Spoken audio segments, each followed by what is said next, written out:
Stakes Day in the old yellow and black colours of Northerly himself. They're ready to go. The red light is on. Stand by. Set. Favourite Massimo. Racing, Sterling Estate missed the kick, missed it 4 or 5 lengths. Copper Fury, the stablemate, began best though.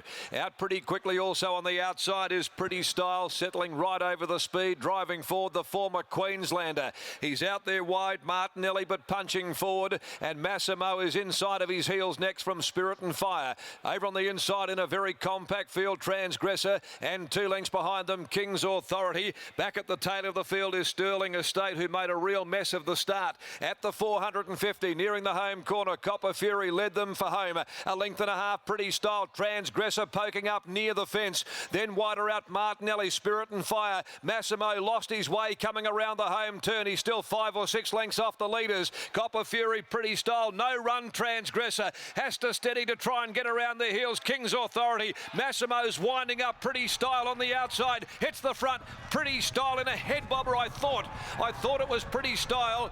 From on the inside, Copper Fury, who did bob once again on the line to make it interesting. Transgressor, King's Authority, Massimo, all queuing up towards the outside. Spirit and Fire followed further back behind them. Sterling Estate, Martinelli. Oh boy, yeah, this is a tricky one. This is a tricky one here because this horse has got a dive in. Copper Fury back on the inside. It looked as though Pretty Style had got the job done. But right on the line, I just had a gut feel that the horse's head, which was masked from where I stand, might have just got the bob down. And it could well get the verdict. That's exactly what's going to unfold here. It'll be Copper Fury, Andrew Castle at $31 on the SP, $32.50 for the win. That will get the verdict over Pretty Style, Jason Whiting, and there are the numbers 6 and 8. King's Authority in the photo for the minor spot, third home from Transgressor, and Massimo, who wobbled off around the corner. He lost his GPS and finished up right out near the middle of the course. But it's a fighting victory by Copper Fury, which has led them, got headed, and then was able to rally, fight back, and just get that timely bob down on the inside in a very tricky photo finish result. Copper Fury by Equiano from Uptown Lass for owner James Grieve, and trained by Jimmy Grieve in the southwest, written by Andrew Castle. 34.20 the sectional, margin and nose. Half a length, second and third, 58.44 the time. Runner-up, Pretty Style by Oratorio from my lovely Lulu Ciani, Jason Whiting. And third placing goes the way of King's Authority by Schnitzel from Amy's Glen, Stephen Miller and Paul Harvey. Okay, well, it was deceptive to say the absolute least.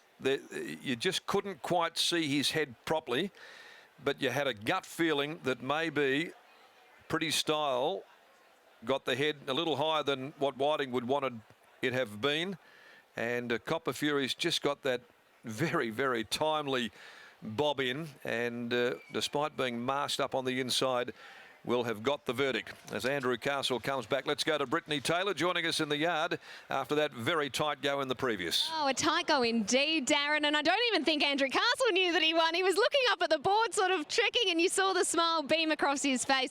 James Grieve joins me. What did you think in the final bound? I thought we got beaten, but when I come down and looked on the big screen, you could see a nose in front. So you must be so proud of this horse, because pre-race we were talking about him being a bit of a 950 specialist, and we've seen him so good over that distance. But to go the extra 50 metres today, you must be very proud. We were pretty confident with her, because she kicked on at Northern last start. You know, she kicked a bit. So we knew she'd go the 1,000. And not just the 1,000, but a Saturday win in town. It's a wonderful effort by her. It is. It's very good. Thanks. Yeah. Congratulations on the win. Thank you. James Grieve and Scotty Embry catching up with Andrew Castle. Well, I suppose, Andrew, the big question, did you think you'd won? I was certain that she had her nose down on the line, but it was too close to call. And what about her fighting finish there? It looked as though Pretty Style headed you at some stage in the home straight. She fought on really bravely. Yeah, look, it come up and I thought it was going to put us to rest, although she fought back really brave and she put her head down when it mattered. And what about your whole body? I reckon this probably gets you bottomed out about that weight. Yeah, well, no, I'm riding 54.5 in race 5, so yeah, the weight's really good. The fitness is really good at the moment. I've just come back from a broken pelvis, so been working hard, and I just want to thank my manager, Andrew, who's done a lot of hard work behind the scenes as well. Congratulations, it's great to see you back riding winners. Thank you. Scotty Embry catching up with Andrew Castle. Great effort by him to come back from a broken pelvis, and the smile on his face when he saw his number up on the board was unmistakable. Copper Fury, the 6-year-old mare, previously 4 wins over the 950. Today she adds her second 1,000-metre victory to her CV, and a Saturday here at Ascot, no less.